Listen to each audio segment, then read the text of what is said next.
नमस्कार, बाखबर में आपका स्वागत है। मैं हूं राघवेंद्र सिंह। बाखबर में आज हम बात करेंगे मध्य प्रदेश कांग्रेस के बारे में। दरअसल कांग्रेस में बदलाव लाएगा, जिताएगा। दरअसल चुनाव जीतने की बात सब पार्टी करती है। कांग्रेस इस बार बीजेपी से एक कदम दर कदम आगे बढ़ती दिखाई दे रही है। अगर हम नगर निगम चुनाव से शुरू कर दें तो कांग्रेस ने जो तैयारी की थी नगर निगम चुनाव में, वो बीजेपी से आगे थी, चाहे प्रत्याशी चयन का मामला हो या असंतुष्टों को मनाने का। नतीजा सामने है। कांग्रेस ने 16 में से 5 नगर निगम पर जीत हासिल की और 2 और विपक्ष जीते, यानी कुल मिलाकर 16 में से 7 नगर निगम बीजेपी हार गई थी। अब आज की हम बात करें, मध्य प्रदेश कांग्रेस में प्रभारी को लेकर बदलाव हुआ है। नए प्रभारी बनाए गए हैं जेपी अग्रवाल। जेपी अग्रवाल के बारे में कहा जाता है कि वो संगठन के बारे में बेहतर तरीके से काम करते हैं और संजीदगी से काम करते हैं। कमलनाथ के साथ उनका तालमेल भी बेहतर है। इस पूरे मामले को अगर हम समझें तो कांग्रेस संगठन को लेकर ऊपर से नीचे तक बेहतरी से काम करना चाहती है। एक और बात चर्चा शुरू करने के पहले, कांग्रेस के अध्यक्ष कमलनाथ का ये कहना है कि हम 3 महीने पहले प्रत्याशी की घोषणा कर देंगे और 6 महीने पहले चुनाव घोषणा पत्र को जारी कर देंगे। तो ये बड़े मामले हैं जो बताते हैं कि कांग्रेस एक एक कदम बीजेपी से आगे निकल रही है। इसी महत्वपूर्ण मुद्दे पर कि क्या बदलाव जिताएगा चुनाव, इस पर बात करेंगे विस्तार से। स्टूडियो में चर्चा के लिए हमारे साथ मौजूद है हमारे पत्रकार साथी आशीष दुबे और टेलीफोन लाइन पर रहेंगे योगेश चतुर्वेदी जी रहेंगे हमारे साथ। और इसके साथ हम बता दें कि स्टूडियो में हमारे साथ दूसरे मेहमान रहेंगे योगीराज योगेश। गौरव चतुर्वेदी फोन लाइन पर। चर्चा शुरू करने के पहले सुन लेते हैं कांग्रेस बीजेपी ने इस मुद्दे पर कहा क्या है।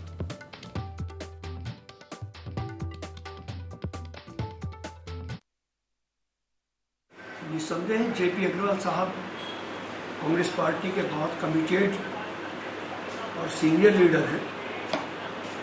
उन्हें संगठन का एक लंबा अनुभव है। 4 बार मेंबर ऑफ पार्लियामेंट रहे हैं, 1 बार राज्यसभा में रहे हैं। मध्य प्रदेश में 90 के दशक में वे DRO बनकर आए थे और उन्हीं के हस्ताक्षर से मैं DCC का जनरल सेक्रेटरी भी बना था। तो बहुत काफ़ी सीनियर लीडर हैं और क्योंकि संगठन से जुड़े हुए हैं तो संगठन को भी आमूल परिवर्तन के रूप में नई दिशा देंगे। देखिए, इनसे लगभग आधी उम्र के श्रीमान मुकुल वासनिक जी थे, उनके बारे में भी यही कहा गया था कि वो नई ऊर्जा लेकर आए हैं। वो खुद ही रवाना हो गए और रवाना कर दिए गए, चलता कर दिए गए। उनकी कोई सुनने वाला यहाँ था नहीं।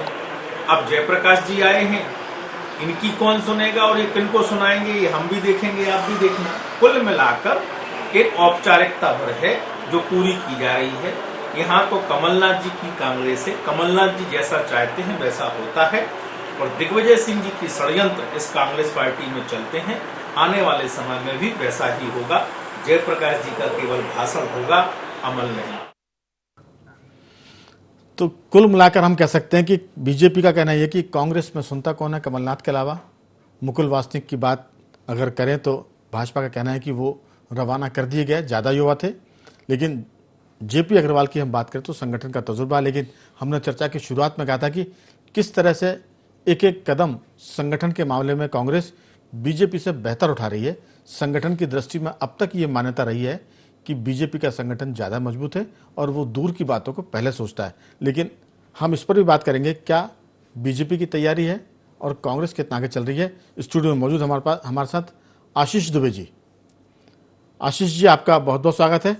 मैं इसलिए भी बात कर रहा हूँ क्योंकि 2018 के चुनाव में भी बड़ा कश्मकश का मामला था और कांग्रेस ने बीजेपी को पीछे छोड़ दिया था। दोनों पार्टियों को बहुमत नहीं था, लेकिन बड़ा दल कांग्रेस उभर कर आया था और जाहिर है कि सरकार कांग्रेस की बनी थी। और अगर ये 5 साल चलती तो कांग्रेस के दावे के हिसाब से हम बेहतर काम करते, बीजेपी के हिसाब से कांग्रेस की कली खुल जाती। तो अब चूंकि इस पर बात करना इसलिए बेमानी क्योंकि अब कांग्रेस की सरकार तो बची नहीं, लेकिन चुनाव है, संगठन है। क्या लगता है जेपी अग्रवाल कितना बेहतर साबित होंगे मुकुल वासनिक की तुलना में, और संगठन की दृष्टि से कांग्रेस कितना सधकर कदम उठा रही है, कितना नाप तोल के चल रही है, आपकी राय। देखिए, कुछ चीज़ें कांग्रेस में एक संगठन के हिसाब से ठीक दिखती हैं कि संगठन को मजबूत करने की कोशिश कांग्रेस में कहीं दिखती है। ये बात जरूर है कि प्रदेश कांग्रेस कार्यालय में नजर नहीं आती, क्योंकि पूरा कार्यालय जो है वो कमलनाथ के ऑफिस घर से चलता है, वहां पे एक पूरा कार्यालय चलता है, तो इसलिए यहाँ जो देखने में मैं इस ऐसा पर नजर नहीं आता। मैं ये देखूंगा, तो क्या कमलनाथ जी ने कांग्रेस कार्यालय को शिफ्ट कर दिया अपने घर पर? ऑलमोस्ट यही है। और ये क्या बेहतर है? नहीं, अब हर अध्यक्ष की अपनी काम की शैली होती है। कमलनाथ, वैसे अगर संगठन के लिहाज से देखा जाए तो कमलनाथ को ऑफिस में बैठना चाहिए, मध्य प्रदेश कार्यालय में आके बैठना चाहिए। पूरे देश में तो यही स्थिति है। जी हाँ, लेकिन अब स्थिति ये है कि वो अपने बंगले से पूरा, उनका वहां पे ही सारे लोग इकट्ठे रहते हैं, वहीं से काम होता है। वो जो उनकी शैली है, वो संगठन में कई लोगों को शिकायत रहती है, अब ये जिक्र छिड़ा है कि वो यहाँ नहीं बैठते, तो इसलिए बातचीत आसानी से नहीं होती। लेकिन इन सब के बावजूद भी नगर निगम के अभी जो चुनाव हुए हैं और ये सारी चीजें देखी हैं, तो उससे ये लगता है कि जो भी कुछ हो रहा है वो कहीं ना कहीं कांग्रेस के लिए सही दिशा में कुछ चल रहा है, जो संगठन को सेट करने की कोशिश कर रहे हैं। कमलनाथ के साथ सिर्फ ये प्लस पॉइंट है कि वो काफी सीनियर मोस्ट नेता हैं, तो इसलिए वो गुट से थोड़ा सा ऊपर हो जाते हैं। ये जरूर है कि उनके साथ उनका भी एक कोर ग्रुप काफी प्रभावशाली है कांग्रेस के अंदर खाने, बावजूद वो सारे नेताओं को साधने की कोशिश में काफी हद तक सक्सेसफुल हो जाते हैं, इसलिए ये चीजें चल रही हैं। दूसरी बात यह है कि जेपी अग्रवाल का जो मसला है, जेपी अग्रवाल को जो अध्यक्ष प्रभारी अचानक बनाया गया, बदला गया है, तो इसमें एक तो मुकुल वासनिक भी अनुभवी नेता थे, लेकिन उनसे ज्यादा अनुभवी जेपी अग्रवाल है संगठन के मामले में। और मुकुल वासनिक के साथ कुछ चीजें थी मध्य प्रदेश में, जो हमारी रिपोर्ट है वो बहुत सेट नहीं हो पा रहे थे काम, वो ठीक से उनका काम जो है एक रिदम नहीं बन पा रही थी काम की। इसकी कुछ वजह भी थी जो दबी जबान बताई जाती हैं, कि कुछ यहाँ जो सीनियर नेता हैं उनसे उनका अलग अलग तरह के समीकरण थे, बहुत सारी दिक्कतें थी। कई बार तो ये भी हुआ कि जब वो आए और चले गए, और कई बार बहुत, मतलब जिसको कहते हैं बहुत ज्यादा वजनदारी उनकी नहीं बन पा रही थी यहाँ पर। तो इसकी वजह मानी जा सकती है क्या है, जेपी अग्रवाल जो हैं वो जो आए हुए हैं वो हाईकमान के बहुत करीब है दिल्ली में। वो सोनिया गांधी और वो जो गांधी परिवार, कमलनाथ जी से भी ज्यादा करीब है? कमलनाथ जी से करीब तो इसलिए भी हो सकते हैं क्योंकि कमलनाथ खुद दिल्ली में बहुत लंबे समय उन्होंने पॉलिटिक्स की है और वो सारे नेताओं के साथ बड़े पदों पर रहे हैं, तो वो वास्ता ठीक है। लेकिन ये सीधे तौर पर जो है ये वहां से जुड़े हुए हैं, ये हाईकमान से, तो इनका आना और एक नए तरह के चीजें, और वो उस वक्त पे आए हैं जब कांग्रेस में संगठन चुनाव होने वाले हैं।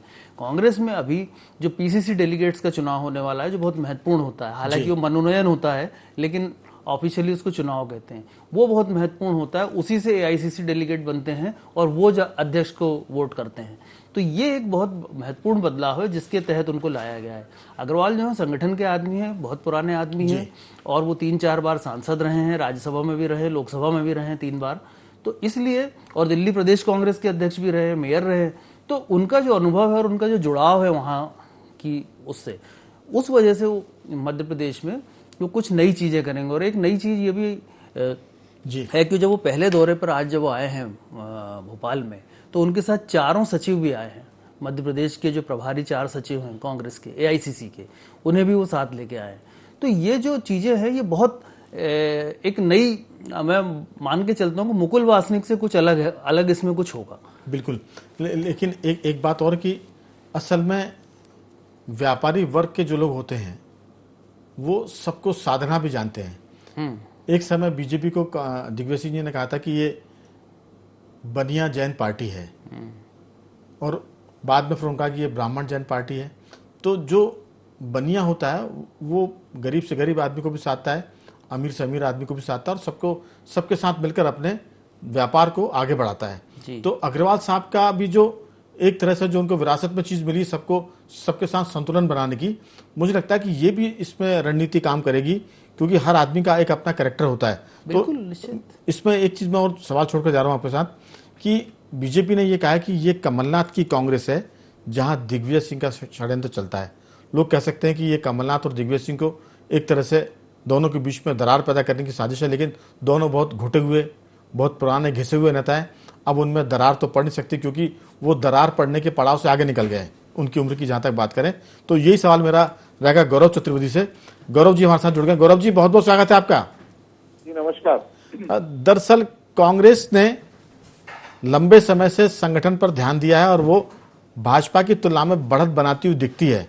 मैं इसको ऐसे भी समझ सकते हैं हम लोग कि बीजेपी का संगठन चूंकि कमजोर हो रहा है, इसलिए कांग्रेस का संगठन मजबूत दिखने लगा है। कभी भाजपा में प्रभारी की पकड़ बड़ी मजबूत होती थी, जो बीजेपी का राष्ट्रीय नेतृत्व प्रभारियों को भेजता था। अब कांग्रेस का जो प्रभारी है उसकी पकड़ ज्यादा मजबूत होती दिखेगी, ऐसा अनुमान लग रहा है।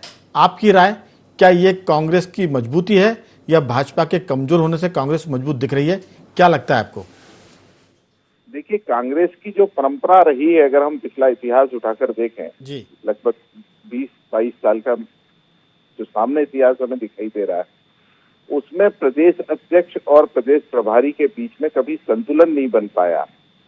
कोई भी अध्यक्ष रहा हो, जी, उनके बीच में एक तनातनी रही है। और अभी हाल ही में मुकुल वासनिक, जिन्होंने अपनी सेवानिवृत्ति वहां मध्य प्रदेश के प्रभार से ली है, उसके पीछे भी वजह यह थी कि मध्य प्रदेश में पिछले 2018 के बाद, 2017 के बाद संगठन थोड़ा मजबूत तो हुआ है, मैं इस बात से इनकार नहीं करूंगा, लेकिन संगठन में जिस तरीके से निर्णय कमलनाथ जी अपने लागू कर रहे हैं, उन निर्णय पर प्रभारी की सहमति कितनी लेते हैं, कितनी नहीं लेते हैं, ये एक उदाहरण के तौर पर देखा जा सकता है। हालिया में जो प्रवक्ताओं की सूची जारी हुई थी, उसको लेकर के मुकुल वासनिक और कमलनाथ जी के बीच डिफरेंसेस खड़े हो गए थे और अंततः कमलनाथ जी के हठी रवैये को देखते हुए मुकुल वासनिक ने अपना पद त्याग दिया। अब सबसे बड़ी दिक्कत यह है, दिल्ली के दरबार में कमलनाथ को भी उतना महत्व मिलता है, जेपी अग्रवाल को भी मिलेगा, लेकिन क्या वो निर्णय सहमति के आधार पर हो पाएंगे जो आने वाले समय में कांग्रेस को चुनाव में जाने लायक स्थिति में मजबूत बना पाए, इस पर अभी कुछ कहना कठिन होगा। लेकिन लड़ाई भी दिलचस्प रहेगी और अगर मिलकर साथ चलते हैं, वो परिणाम भी कांग्रेस के लिए बड़े दिलचस्प रहेंगे। एक बात और है कि कांग्रेस ने कुछ चीजें बहुत ही सैद्धांतिक रूप से तय की, उस पर अमल भी शुरू किया कि जिनको चुनाव लड़ना है वो पद छोड़ दें। तो देखिए कि जो कमलनाथ के बहुत करीबी थे, उनको भी उनके कोर ग्रुप से बाहर कर दिया गया, चाहे एनपी प्रजापति की बात करें, चाहे सज्जन वर्मा की बात करें। इसका मतलब कि कांग्रेस में कमलनाथ जो कुछ सोच रहे हैं वो गलत या सही, उस पर अमल कर रहे हैं। दूसरा सवाल ये था कि क्या बीजेपी कमजोर हो रही है इसलिए कांग्रेस मजबूत दिख रही है? क्योंकि मेरा सवाल आशीष जी से भी था कि कांग्रेस के दफ्तर को कमलनाथ अपने घर ले गए। अगर ये उचित होता तो फिर सोनिया गांधी जी भी कांग्रेस के दफ्तर को अपने घर ले जाती, राहुल गांधी भी घर ले जाए, प्रियंका गांधी भी घर ले जाए, तो फिर कांग्रेस के दफ्तर का मतलब क्या है? मध्य प्रदेश पीसीसी में कमलनाथ कम रहते हैं, उनका पूरा दफ्तर उनके घर पर ज्यादा रहता है। इसको आप किस ढंग से देखते हैं? राघवन जी, आप संगठन को कहीं से भी चलाएं, अपने घर से चलाएं या पार्टी कार्यालय से चलाएं, लेकिन क्या वो संगठन और संगठन के कार्यकर्ता संतुष्ट भाव के साथ नजर आ रहे हैं? आप लंबे समय से भारतीय जनता पार्टी पर भी नजर रख रहे हैं, कांग्रेस पर भी नजर रख रहे हैं। भाजपा की हालत आज आपसे छुपी हुई नहीं है। आम कार्यकर्ता पीड़ित है, प्रताड़ित है, उसकी कोई सुनवाई नहीं हो रही, चाहे वो संगठन मंत्री हो, चाहे वो प्रदेश अध्यक्ष हो, चाहे वो मुख्यमंत्री हो। जो कार्यकर्ता चाहता है, जो बड़े सेकेंड लाइन की लीडरशिप है, वो भी जब अपनी बात कहने मुख्यमंत्री के पास या विष्णुदत्त शर्मा जी के पास या हितानंद जी के पास जाती, तो उसको उस गंभीरता से नहीं सुना जा रहा। सबसे बड़ी चीज है कि जो मेरा सवाल तो यही पार्टी को मेरा सवाल यही है, गौरव जी, बीच में काटने की गुस्ताखी कर रहा हूं, कि कांग्रेस में ये मनमानी इसलिए सही लग रही है क्योंकि बीजेपी का संगठन कमजोर हो रहा है। क्योंकि सैद्धांतिक रूप से तो जो दफ्तर होता है वो दफ्तर की जगह ठीक लगता है। अगर आप दुकान को, कोई शोरूम है, उसे घर से चलाएंगे तो ग्राहक घर कैसे पहुंचेंगे? कार्यकर्ता को असुविधा तो होगी। चूंकि कांग्रेस इसलिए अच्छी लग रही है कि बीजेपी उससे भी ज्यादा घटिया होती जा रही है। मैं राघवन जी बात यहाँ सिस्टम की कर रहा हूँ कि भाजपा का जो सिस्टम था, जो कैडर बेस आधारित पार्टी थी, वो चूंकि आज महासवेश में तब्दील हो गई है, तो सारे नेता अपने आप को पब्लिक का नेता बनाने के चक्कर में अपने कार्यकर्ताओं को दरकिनार कर रहे हैं। ये एक तो उदाहरण नहीं है, चाहे शिवराज जी की बात करें या विष्णुदत्त शर्मा की बात करें या बाकी अन्य नेताओं की बात करें, चूंकि कैडर से मास में कन्वर्ट हुआ है, तो अब वो ये समझ रहे हैं कि ये तो हमारे लिए आ रहे हैं। लेकिन जो सिस्टम पार्टी का था कि पार्टी में कार्यकर्ताओं की बात को हर लेवल पर सुना जाता था और हर लेवल पर उसको निराकृत करने का काम किया जाता था, वह मुश्किल ऐसे कुछ चुनिंदा केसेस होते थे जो पार्टी में ऊपर तक जाते थे और केंद्रीय कार्यालय तक तो उससे भी लिमिटेड स्थिति में जाते थे। जी। लेकिन जब प्रदेश में भी सुनवाई नहीं हो रही है, केंद्र में भी सुनवाई नहीं हो रही है, तब जाकर ये हम यह कह सकते हैं कि आप पार्टी कार्यालय कहीं से भी चला लें, पार्टी दफ्तर से चलाएं, अपने घर से चलाएं। लेकिन सैद्धांतिक सवाल ये था, क्या ये उचित है? तो बिल्कुल भी नहीं है, लेकिन बस ये मेरा पूछना था, क्योंकि जो जिस जगह जिसकी होती है उसको वही काम करने चाहिए। अलग बात है कि आप घर से भी चुनाव चलाकर चुनाव जीत जाएं, लेकिन ये सिस्टम बहुत दिन तक काम नहीं आता, क्योंकि आप सिस्टम से ऊपर होकर काम करना चाहते हैं। ये इसलिए आपको ठीक लग रहा है क्योंकि बीजेपी कमजोर हो रही है। जिस दिन बीजेपी वापस आएगी उस दिन ये सारी खामियां दिखने लग जाएंगी। मैं लौटूंगा आपके पास। हमारे साथ योगीराज योगेश भी है। योगीराज जी, इस बात में कोई शक नहीं कि कमलनाथ चाहे गलत या सही जो फैसले कर रहे हैं उस पर अमल करने का मादा रखते हैं। अगर उन्होंने ये तय किया कि जिसको चुनाव लड़ना है वो संगठन के पदों पर नहीं रहेगा, तो उनके अपने भी उनके कोर ग्रुप से बाहर हो गए। ये बीजेपी में नहीं हो पा रहा है।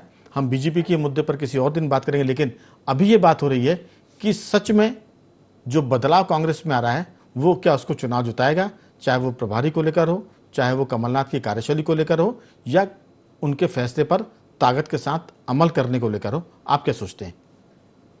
कमलनाथ जी ने कांग्रेस में उस समय देखा जाए तो वर्तमान की जो कांग्रेस है पूरी तरह कमलनाथमय कांग्रेस हो गई है। अब ये शक शुक्र क्या इसमें दिग्विजय सिंह नहीं दिखते आपको? हाँ, यही मैं कह रहा हूँ कि अब इसमें अभी तक ये माना जाता था कि दिग्विजय सिंह और कमलनाथ दो बड़े धड़े हैं कांग्रेस के जो चला रहे हैं मिलकर, लेकिन वर्तमान परिस्थितियों में मुझे ऐसा लगता है कि दिग्विजय सिंह बिल्कुल साइडलाइन है और कमलनाथ ने न केवल प्रदेश संगठन लेवल पर बल्कि अभी जब जिलाध्यक्षों की जो नियुक्तियां हुई हैं उन जिलाध्यक्षों में भी अधिकांश उन्हीं के सब समर्थक हैं। तो उन्होंने कोशिश ये की है कि कमलनाथ जी का जो फैक्टर है वो पूरा अंतिम लेवल तक जाए, चाहे वो डिस्ट्रिक्ट लेवल हो फिर ब्लॉक लेवल हो। और इस चीज़ में मुझे ऐसा लगता है कि कमलनाथ जी थोड़े सफल होते दिखाई दे रहे हैं। ये बात ज़रूर है कि अभी तक ये कहा जाता है कि संगठन के नेताओं पे, संगठन के कार्यकर्ताओं पे पकड़ दिग्विजय सिंह की है, लेकिन बीते कुछ दिनों में कांग्रेस ने इन सब पर अपनी पकड़ बनाई है और अब वो ये संदेश देने की स्थिति में है कि वो पहले वाली कांग्रेस नहीं, अब कांग्रेस माने कमलनाथ और कमलनाथ माने कांग्रेस। और यही इसी तरह के परिणाम हमें जब देखने को मिलते हैं कि जब मीटिंग प्रदेश कार्यालय में होने की बजाय घर होने लगती है, तो कहीं ना कहीं संगठन पर उनकी पकड़ मजबूत हुई है और संगठन में जिस तरीके के वो फैसले ले रहे हैं उन फैसलों पर भी वो अमल करते और कराते नजर आ रहे हैं। जैसा जिस फैसले का आप जिक्र कर रहे थे कि उन्होंने ये कहा कि जिनको चुनाव लड़ना है वो फिर एक पद के आ जाएं, संगठन छोड़ दें, और उस पर उन्होंने अमल करा। फिर फील्ड में जाए। अगर आपको इलेक्शन लड़ना है तो आप दो चीज़ों को एंजॉय नहीं कर सकते कि आप संगठन में भी आनंद लें और फिर बाद में आप इलेक्शन भी लड़ लें।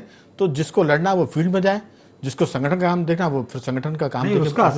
उसका असर भी हुआ। ऐसा नहीं कि केवल मतलब लोग अपने अपने फील्ड में जाने लगे, जिसको लगता है कि टिकट जिसको चुनाव लड़ना है वो अपनी तैयारी करने में लग गया। तो कहने का मतलब है कि कमलनाथ जी ने बहुत मतलब पिछले 2018 से तो लगातार ही वो 3-4 सालों में उन्होंने केवल ये थोड़ी किया है कि हेलीकॉप्टर में बैठे, उन्होंने पूरे संगठन लेवल पर अपने आप को मजबूत किया है। चलिए, मैं एक सवाल आपके पास भी वो जो मैं सबसे बात कर रहा हूँ, क्या कांग्रेस की ये मजबूती इसलिए भी और ज़्यादा साफ तौर पर दिख रही है क्योंकि बीजेपी कमजोर हो रही है? अगर बीजेपी बराबर से लड़ रही होती, आज भाजपा का संगठन इस समय 3-13 हो रहा है, उसके संगठन की स्थिति यह कि एक साल में उनकी कार्य समिति की बैठक नहीं होती, संगठन की स्थिति यह कि मंडल स्तर के जो टीम है वो बन नहीं पाती, जिलाध्यक्ष महीनों पद खाली पड़े होते। तो ये सब चीज़ें भी इसमें महत्वपूर्ण भूमिका निभा रही है। आशीष जी, इसमें कोई शक नहीं कि कांग्रेस की बढ़त है वो अंधे को भी दिखेगी और बहरे को भी सुनाई पड़ेगी। लेकिन जो सिस्टम की बात कर रहे हैं, जैसा एक लाइन योगीराज जी ने भी की कि कांग्रेस में कमलनाथ में कांग्रेस हो रही है, तो क्या ये कांग्रेस के पॉकेट में कमलनाथ जी के पॉकेट में कांग्रेस जा रही है? वो घर से कांग्रेस चला रहे हैं, वो अपने हिसाब से प्रभारी तय कर रहे हैं, जिसको चाहते हैं उसकी मानते, जिसको नहीं चाहते उसको विदा कर देते हैं। क्या दिग्विजय सिंह साइडलाइन हो रहे हैं? और क्या दिग्विजय सिंह साइडलाइन होने वाले लीडर हैं? क्योंकि अभी तो वो राहुल गांधी की भारत जोड़ो यात्रा के प्रभारी हैं, लेकिन जब वो लौटेंगे तो मुझे लगता है कि एक बात सबको याद होगी, वो जब मुख्यमंत्री थे तब वो कहा करते थे कि मैं तो बॉक्सिंग बैग की तरह हूँ, अगर आप मुझे घूसा मारेंगे मैं पलट के आपसे दुगनी तेजी से आपकी तरफ आऊँगा। ऐसे लीडर को कोई साइडलाइन कर सकता है? आपकी राय?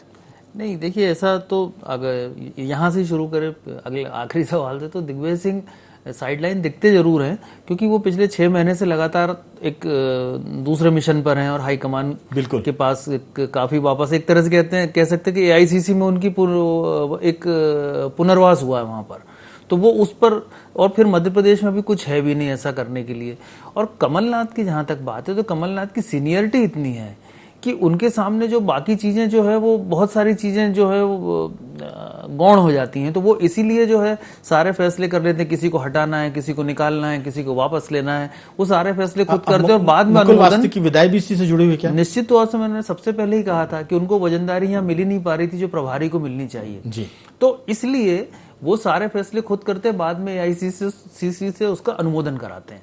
तो ये उनकी एक, चूंकि वो बहुत सीनियर हैं तो इसलिए उनको ये एक एडवांटेज मिल जाता है कि वो फैसले करा लेते हैं और मनवा लेते हैं। इसको थोड़ा सा और जेपी अग्रवाल, इस बात को और थोड़ा सा खोलना चाहता हूँ। वो इतने सीनियर हैं कि पार्टी के सिस्टम से ऊपर है, पहले वो तय करते फिर मोहर लगवाते हैं। निश्चित तौर पर ऐसा है क्या? पार्टी सिस्टम से ऊपर चले गए कमलनाथ जी? बहुत सा अब उसको देखिए, पार्टी सिस्टम से ऊपर, पार्टी में सिस्टम अभी कुछ दिखता नहीं है कांग्रेस में, सारी चीजें हैं और कमलनाथ को फ्री हैंड मिला हुआ भी है हाईकमान से भी, तो वो अपने तरह से वो उनका एक जो रेपो है वहां पर सोनिया गांधी के साथ, जिसके बदौलत वो जो है यहाँ पर काम कर लेते हैं और उसको मनवा लेते हैं, तो इसलिए जो है वो मतलब राहुल गांधी से उनका रेपो कम है? कम है, निश्चित तौर पे कम है।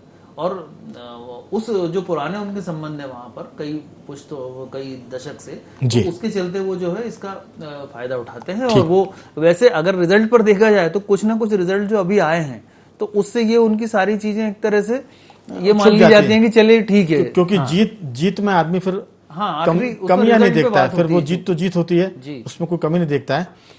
जी गौरव जी, कमलनाथ जी सिस्टम से थोड़ा सा ऊपर हैं क्योंकि सीनियर हैं और उनकी सोनिया जी के साथ अच्छा तालमेल है, लेकिन उस तुलना में राहुल गांधी के साथ तालमेल कम है। ये बात भी उतनी साफ होकर निकल के आ रही है कि जितना तालमेल उनका सोनिया जी से है उतना ही कम तालमेल राहुल गांधी से है, क्योंकि जब मध्य प्रदेश में सरकार बनी, शपथ ग्रहण समारोह हुआ, कमलनाथ जी मुख्यमंत्री बने, उसके बाद फिर 15 महीने तक और अभी तक राहुल गांधी लौटकर मध्य प्रदेश नहीं आए। गौरव जी, आपकी राय? राघवन जी, किसी भी राजनीतिक दल में सफल होने के लिए टीम वर्क होना बहुत जरूरी है। एकला चलो की नीति के आधार पर जी आप सफल नहीं हो सकते। आप भले सोनिया गांधी कैंप के माने जाते हो और सोनिया गांधी जी से आपके बहुत अच्छे संबंध हो और आप अपने निर्णय को वहां से मनवा लेते हैं, तो फिर मध्य प्रदेश में प्रभारी की जरूरत कहाँ है? जो पार्टी के अन्य नेता हैं जी, दिग्विजय सिंह हुए, अरुण यादव हुए, अजय सिंह हुए, गोविंद सिंह हुए और भी कुछ नेता हैं, सुरेश पचौरी हुए, जब ये पार्टी के नेतृत्व, कमलनाथ के नेतृत्व से असंतुष्ट नजर आएंगे तो वो अपनी बात कहने कहाँ जाएं? और अगर वो जेपी अग्रवाल से कहते हैं और वहां से सोनिया गांधी कहते थी कि नहीं नहीं कमलनाथ जो कह रहे हैं वो ठीक है, तो क्या इसे हम पार्टी की मजबूती मान सकते हैं? ये पार्टी की मजबूती नहीं रहेगी। इसलिए मेरा आपकी जी कुछ आशीष जी कह रहा है, फिर मैं एक बात बोलूंगा। मैं ये गौरव बिल्कुल सही कह रहे हैं, वो बात बिल्कुल सही है कि जब, लेकिन कुछ रिजल्ट चूंकि इनके आ गए हैं इस वजह से इनकी बहुत सारी चीजें जायज हो जाती हैं। दूसरी बात, जेपी अग्रवाल का आना, जो मेरा ऑब्जर्वेशन है, जेपी अग्रवाल को भेजा ही इसलिए गया है कि वो जो थोड़ा सा मुकुल वासनिक के साथ हुआ या दूसरे प्रभारियों के साथ हो सकता था या दिक्कत आया, तो जेपी अग्रवाल उस बैलेंस के लिए गए, क्योंकि दोनों एक ही जगह के से अटैच हैं, इसलिए वो चीज आई। गौरव जी, लेकिन अगर जेपी अग्रवाल की भी नहीं चलती है तो क्या उनकी भी दशा मुकुल वासनिक की तरह होगी? हालांकि ये कहना ठीक नहीं है, अभी तो वो आए हैं और हम उनके जाने की बात करना भी नहीं चाहते, लेकिन जैसा कमलनाथ जी का काम करने का तरीका है उस हिसाब से कितना चल पाएंगे? गौरव जी, फिर पार्टी के बाकी नेता अपनी बात कहने किसके पास जाएंगे? और फिर यही स्थिति बनेगी, चूंकि राहुल गांधी 6 महीने 7 महीने भी दिग्विजय सिंह राहुल गांधी के साथ रहेंगे, स्वाभाविक तौर पर वो राहुल गांधी के बहुत नजदीक जाएंगे। तो ऐसी स्थिति में फिर पार्टी में दो फाड़ होने वाली स्थिति होगी। कमलनाथ अपनी बात कहेंगे, दिग्विजय सिंह अपनी बात कहेंगे, और उसमें भी अगर जेपी अग्रवाल उस निर्णय को नहीं मनवा पाते हैं तो क्या हम ये माने कि अब सोनिया गांधी और राहुल गांधी के बीच में भी संबंध नहीं रहे? मैं बात वही कर रहा हूं कि जो टीम वर्क के साथ काम होना चाहिए, उस टीम वर्क के लिए प्रभारी का होना बहुत जरूरी है, और प्रभारी की उस बात को अगर लागू किया जाता है तब तो प्रभारी का कोई औचित्य है, वरना कोई मतलब का नहीं है, रबर स्टैम्प बन के ही रह जाएंगे। बिल्कुल संतुलन के लिए प्रभारी है, और प्रभारी अगर तराजू को बराबर नहीं तोल पाएंगे तो दिक्कत जाएगी। समय की कमी हो रही है, मैं अंतिम टिप्पणी के लिए आ रहा हूँ। योगीराज जी, आपके पास 30 सेकंड का वक्त है। प्रभारी संतुलन के लिए आए हैं, अभी तक जितने प्रभारी है उनकी जो दुर्गति हुई है, शायद जेपी अग्रवाल उससे बेहतर साबित होंगे, ऐसी उम्मीद की जा रही है। आपकी बहुत संक्षेप में राय। नहीं, बिल्कुल सही बात है। प्रभारी के रूप में आप आए हो, लेकिन होता क्या है कि प्रभारी भारी बनने की कोशिश करने लगते हैं और वो फिर कहीं ना कहीं प्रदेश अध्यक्ष को लेकिन कमलनाथ के सामने कोई भारी बनेगा ये तो दिक्कत ये नहीं है। इसीलिए तो फिर टकराव वाली स्थिति होती है। तो कमलनाथ जी पर भारी कौन साबित होगा ये तो फिर बाद में मालूम पड़ेगा, लेकिन दिक्कतें वहीं से शुरू होती हैं जी कि आपको जिम्मा दिया गया किसी चीज का और आप उसके साथ ये बताने की कोशिश करते हैं कि मैं तो साहब केंद्र से आया हुआ आदमी। लेकिन ना बताया योगीराज जी, उनका काम संतुलन करने का है। कोई अगर गलत बात हो रही है तो लोग प्रभारी से बोलेंगे और प्रभारी उसको सुधारने की कोशिश करेगा, और अगर अध्यक्ष नहीं मानेंगे तो फिर उसकी स्थिति तो अप्रासंगिक हो जाएगी ना, वो हास्यास्पद हो जाएगा वो प्रभारी। वैसे ही प्रभारी और जो प्रदेश प्रभारी जो होता है वो हाईकमान और प्रदेश के बीच की कड़ी ही होता है, इसीलिए बनाया जाता है वो। आने वाले दिनों में हम इस पर और विस्तार से बात करेंगे, समय की कमी है। गौरव जी आपका बहुत बहुत धन्यवाद, योगीराज जी आपका भी, और आशीष जी आपका बहुत बहुत साधुवाद। कुल मिलाकर बदलाव जिताएगा कांग्रेस को, इस पर कोई शक नहीं। लेकिन प्रभारी का जहां तक मामला है, अगर कमलनाथ अपनी शैली से काम करेंगे तो प्रभारी फिर अग्रवाल हो या वासनिक हो, उनको या तो रबर स्टैंप बनकर रहना पड़ेगा या फिर उनको दिल्ली वापसी का इंतजाम करना पड़ेगा। उम्मीद करते हैं आने वाले दिनों में कुछ कमलनाथ जी सुधरेंगे और कुछ प्रभारी भी संतुलन बनाने की कोशिश करेंगे, तब कांग्रेस का बदलाव चुनाव को जिताएगा। बखबर में आज सिर्फ इतना ही, कल किसी और मुद्दे पर आपसे बात करेंगे। तब तक बने रहिए हमारे साथ और देखते रहिए IND 24।